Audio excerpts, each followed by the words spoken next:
My name is Aaron James. I'm sitting here with my mother, Linda James. We are the victims of airline profiling, homeland security paranoia. We were attacked as a result of this. And the following is a detailed synopsis of the brutality involved, the illegal attack and the threats that occurred thereafter, and the terror that we have been subject to for the last 9 months as a result. So on January 18th, we were coming back from a trip to the Mayo Clinic to see about an injury to my arm that I had sustained, to see about a consult with a surgeon. And so on this return flight, on a Northwest Airlines flight, January 18th at approximately 7:30 p.m.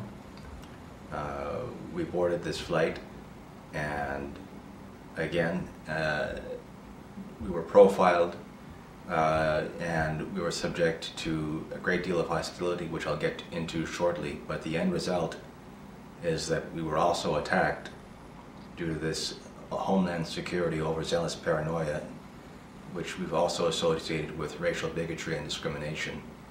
And I was left in a pool of blood in the middle of the aisle of this Northwest Airlines aircraft. And at this point, I would like to demonstrate. This is the shirt that I was wearing here, and as you can see, this is the collar that I was wearing here. You know, so that is blood, and this over here is also the rest of the shirt that I was wearing, and you can see this is all blood as well. So you can see the impact of what they had done. My mother will show. I actually just did. The shirt, and she just did. Okay. At this time, maybe you should tell the people how they can contact us if they want. Yes, to contact us, my number is 204-474-0654 for myself, Aaron James, and for Linda James, my mother sitting next to me, 204-889-9134. All this information can also be viewed at my website, aaronjamesstory.com. That is http://www.aaronjamesstory.com. So, in order to recap this again on our way back, we were attacked, and to begin this scenario of events, this began when stewardess Sherry Caudell approached my mother, accusing her of a suspicious bag. She was very rude, as my mother would attest to. Extremely rude. I've never been addressed like that by an airline attendant before in my life, and I do a considerable amount of flying across Canada. I was in the washroom at the time. I was not aware of this, but the same stewardess had obviously targeted both of us, seeing us in association with each other. She accosted me in the aisle upon my return from the washroom. All of this taking place within the first 1 minute or 2 minutes of us having been on board the aircraft. Accosting me in the aisle of the aircraft and harassing us incessantly thereafter. She had followed me down the length of the entire aisle, drawing negative attention to us, asking me if I had a problem because I had not acknowledged her in the aisle. She then proceeded to call us names over the open PA system after we had made a complaint to her senior attending flight stewardess, Beverly Banks. Again, this was broadcast over. This complaint was followed up by this verbal accost being broadcast over the open PA system for all other passengers to hear. This is the same stewardess, Sherry Caudell, who would later state, "We are trained to kill before we are killed," at a trial that followed in the wake of this attack. Our complaint was turned against us, and a false complaint of irate passengers was made to police who came on board and attacked and tasered me. And this taser is a 50,000 volt apparatus that has killed many people before. Neither of us had ever raised our voices. In fact, the fact that we had never raised our voices is corroborated by none other than the head stewardess herself, Beverly Banks. This was a completely racially motivated attack. Upon inquiry, officers had also stated that I was not under arrest, had committed no crime, and was not being charged. I asked them these questions when they boarded the aircraft. Exactly. Aaron said, "Am I under arrest?" And the lead officer said, "No, sir, you are not under arrest." He then asked if there were any charges against him, and the lead officer again very emphatically said, "No, sir, there are no charges against you." And then Aaron asked, "Then may I ask under whose authority I'm being asked to leave the aircraft?" At which point the officer lost his temper. Not only lost his temper, he lunged at me and began a vicious attack. They tried to kill me in front of 150 passengers. They lunged at me and attacked. Again, it was a very vicious attack. They tasered me over the left chest, which is the heart, which they admit to in writing, for over 10 seconds, which they also admit to in writing. This is admitted in written statement by the officer. And then they repeatedly threatened me with a 50,000 volt taser, having used it multiple times and almost killed me with it. They repeatedly threatened me with this device on numerous occasions thereafter. Now, police would later on falsify the reports. Then they would also leave out certain officers from mention entirely, and they would frame us, accusing me of assault on a police officer. This is all in an effort to point blame away from their criminal acts and point blame falsely onto us. There's a legal term for this because it's used so often by police and government. The legal term is tokoque, blame the victim. That they had committed a heinous, unwarranted, racially motivated hate attack. Again, motivated by unfounded racial profiling related bigotry is not something that they could afford to admit to. So they would rather point blame away from themselves and frame someone in their place, that being us. I had been left in a pool of blood, again, as I had demonstrated with the shirts you had seen, and with my family and my own mother sitting next to me on board the plane in attendance as a witness.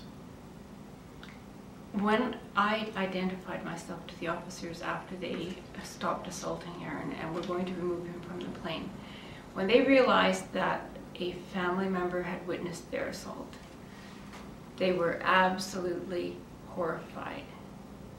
Up until this point, because Aaron and I do not look ethnically the same, they assumed Aaron was alone and that there would be no one to stand up for him afterward. When they realized I was his mother, they were so horrified that the officer I addressed was unable to formulate a sentence. He tried to keep me confined to the plane. He said, "No, you can't, we're just going to you can't come." He never finished the sentence. They had been caught and they knew they had committed a criminal act. They were trying to do everything they could desperately in order to hide this. Perhaps they had other plans in store for me if she would not come in attendance with me as well. That's right.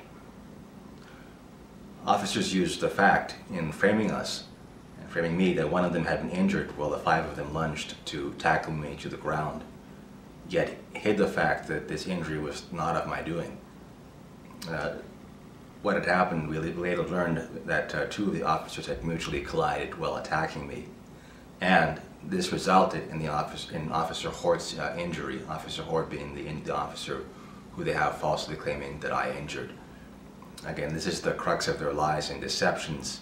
It's the occlusion. It's the cover-up of the fact that this officer, Officer Hort, was in fact nowhere near me, but several officers distant from me in a lineup of officers in the narrow confines of the aisle of an aircraft There were 4 officers in front of me. There was 1 behind. If you count officers in position 1 as being the one directly in front of me, through officers 4 being the one furthest away from me, he was in position 3, nowhere near me, and yet they report him to be in position 1, the officer standing directly in front of me. This was in order to frame us in a desperate plea to hide the truth of their criminally motivated attack and to point blame away from themselves. Again, officers tried to circumvent the problem that Officer Hort was nowhere near me by falsely rearranging their positions on board the aircraft, falsely reporting that the injured Officer Hort had been standing in front of me when in fact he had been very distant from me. Okay, and again, this was done to make it plausible that I could have had contact with the injured officer, which I did not. They, however, severely injured me, as we both demonstrated, with the shirts, again, being left in a pool of blood. And we now refer to the officers' false reports and the rearrangement of their positions on board the aircraft as the officers' shell game deception. They falsified their reports in all details in their reports, as well as rearranging their positions in order to create a network schematic of lies and deceptions which they would act on in terrorizing my family and I, my mother and I, for the last 9 months. When we got back into the airport, the first thing I did was ask for the officers, the names of all the officers who were involved. They were well aware that they had assaulted a passenger without any cause whatsoever, and so that request was immediately refused, flatly refused. The officer I spoke to said, "I can't give you that." And then so I said, "I want then the badge numbers of the officers involved." And he very reluctantly, he said, "I guess that won't hurt." I didn't know what he meant by that at the time, but he gave me 4 badge numbers. I knew there were more than 4 officers on that plane. I was lied to. He told me that was it.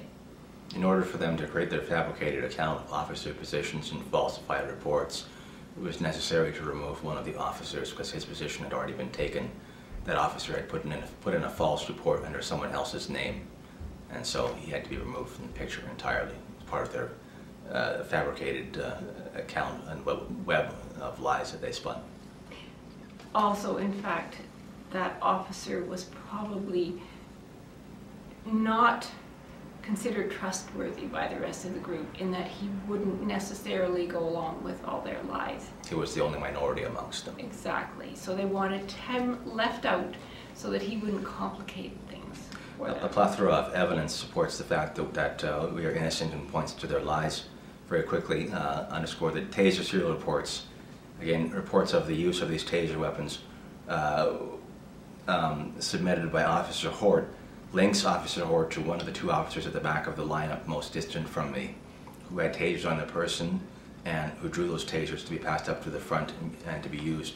No matter who ends up using the taser, if you are the owner of the taser, if it's on your person when you board the aircraft, it is you who must submit the report. He was one of them to submit the report, and it was observed by passengers as well as my mother and I that the only 2 officers who drew tasers on that board of that aircraft were the 2 officers most distant from me in positions 3 and 4 in front of me. If the positions in front of me are positions 1, 2, 3, and 4, 4th being the furthest away, they were in positions 3 and 4. Officer Hort being one of the ones who submitted their report, which means he was nowhere near me, standing in that aisle. Hort is also 6 feet, I am 5'9". But there was no way that our heads collided in such a way as that I may have caused him this injury at the top of his hairline and physical structure, which is what they're claiming. They had not been aware of the height discrepancy at the time when they had concocted this lie, and so now it seems absurd, but they were forced to stick with it. Hort's medical report, his age, also lists him born in 1979. It places him at only 27 years of age, younger than I am. Meanwhile, it was a much older officer than I am, that maybe in his mid-40s at least, that stood in front of me, as my mother will attest to. Exactly. He was graying. His name is Officer Milton. We deduced that from their reports. So, again, left in a pool of blood and then taken to hospital for my injuries. I was then taken and jailed with no Miranda rights having been read at any time. I was then subject to threat and FBI interrogation during this time, And coinciding with this, my calling card was illegally removed, not removed, but made defunct and sabotaged, disabled. Exactly, disabled. Yes, such that I had no access to Canadian consulate, attorney, or family during this FBI interrogation. I suppose they felt that this would make me more agreeable to speaking, given that they had placed my safety in jeopardy by cutting off my access to outside communication. It was terror tactics that they were using. Following my bail hearing, we were placed on a no-fly list and forced to take a 14-hour bus ride back home, treated like terrorists. In the wake of the attack at home, the threat of more to come was incessant. These people are criminals, they're thugs, and a myriad of odd and ominous occurrences have followed us over the last 9 months, which I'll outline here. There have been FBI surveillance outside my home by the way of Agent Mark Wrench, January 27th, 11 p.m. Sabotage and interception of my legal mail.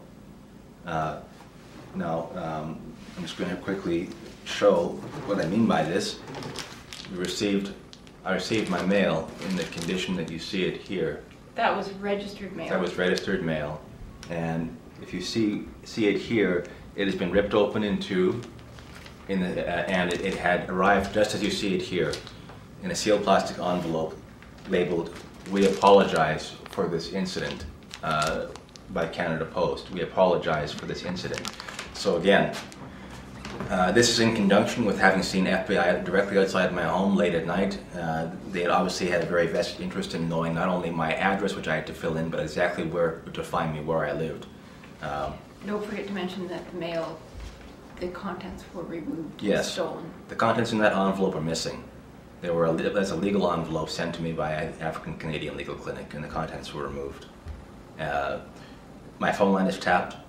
I get frequent hang-up phone calls, silent listener phone calls, with heavy breathing on the other end of the line sometimes for impetus of threat. A threatening message was left on the answering machine of a friend of mine being warned to stay out of their way. There's been deletion of voicemail messages off answering machines that have been reported to me by not only myself, but by friends and associates of ours, which means it's not just myself, my mother, and family who have been targeted, but they're now targeting my friends and associates as well, and terrorizing them. And there's evidence that I'm also being followed. Now, all this illegal activity came in conjunction with the repeated offering of a plea bargain, finally even with the promise of no jail time if I simply signed to guilt. It was as if they were saying, just submit to our lies and all of our Gestapo threats and intimidation will all go away. So again, in effect, we've been terrorized 9 months. We have not eaten or slept properly. Both of us have suffered heart palpitations. I myself have been hospitalized with these palpitations on 5 occasions over the last several months. And I currently sleep with my door barricaded. When I go to bed at night, I always have to make sure that my door is barricaded, because we have been threatened that the U.S. Marshals would come up to attack us. And this was coming from none other than the judge himself. I'll get into more of that in just a bit. So again, even in the face of all of this threat, none have come to our aid. Having approached Amnesty International, Foreign Affairs, Canadian Human Rights, U.S. Center for Constitutional Rights, NAACP, and government at all levels, all have refused us assistance and have followed us and have allowed us rather to suffer and to remain subject to this criminal element of threat and persecution under the impetus of their lies and deceptions.